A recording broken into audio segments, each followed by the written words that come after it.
Bonjour mes enfants, bonjour tout le monde. Ravi de vous retrouver une autre fois dans cette nouvelle vidéo. Donc, après avoir achevé toutes les leçons de langue programmées en 6e année primaire, je vous invite dès à présent à suivre sur cette chaîne une série de vidéos contenant un récapitulatif des notions de chaque matière de langue, en vue bien sûr de bien se préparer pour l'examen normalisé. Et alors, commençons aujourd'hui par la grammaire, notamment les différentes sortes de compléments, comme vous voyez dans le titre. Mais avant de commencer, j'invite tous ceux et celles qui viennent de voir cette vidéo à s'abonner dans notre chaîne afin de recevoir régulièrement toutes les nouvelles vidéos programmées par Nouvel Horizon. Donc, en général, une phrase verbale minimale contient deux groupes essentiels, notamment le groupe sujet et le groupe verbal. Et en plus de ces deux groupes-là, il y a des groupes de mots qui donnent des renseignements et ces renseignements peuvent compléter soit le verbe, soit l'ensemble de la phrase. Pour les compléments qui complètent le verbe, on les appelle des compléments d'objet.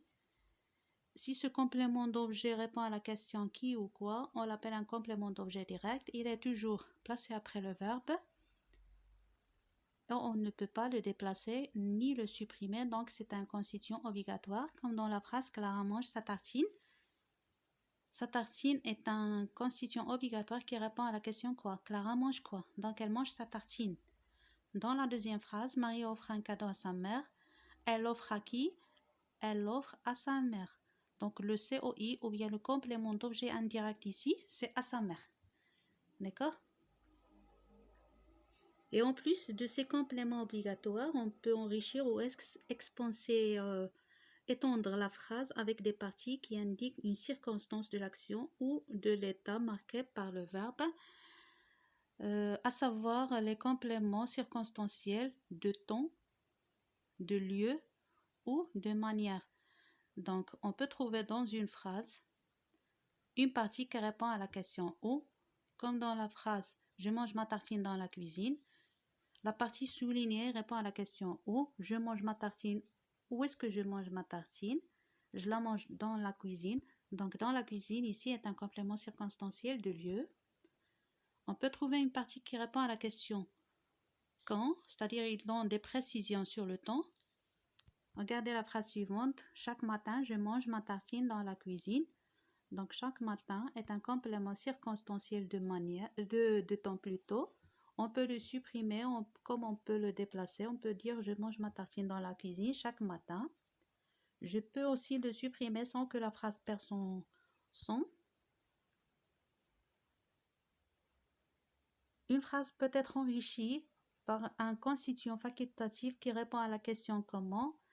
On l'appelle un complément circonstanciel de manière, comme dans la phrase chaque matin dans la cuisine. Je mange ma tartine avec appétit. Si vous l'avez remarqué, quand on fait le complément circonstanciel au début de la phrase, il ne faut pas oublier la virgule. La même chose quand on le place au milieu de la phrase, alors qu'à la fin de la phrase, on ne met aucun signe de ponctuation. D'accord? Donc, avec appétit, c'est une partie qui répond à la question comment. Je l'appelle un complément circonstanciel de manière. Tous ces compléments-là, on peut les supprimer sans que la phrase perde le sens. C'est-à-dire la phrase va garder le sens, même si on supprime ces parties-là qui sont des constituants facultatifs. Et au-delà de ces constituants, il y a d'autres qui répondent à des questions comme pourquoi ou bien dans quel but. On les appelle des compléments circonstanciels de cause ou bien de but, comme dans les deux dernières phrases. Je mange parce que je suis affamée.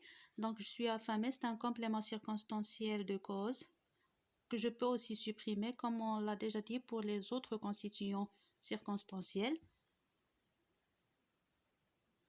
Dans la dernière phrase, je mange ma tartine pour grossir.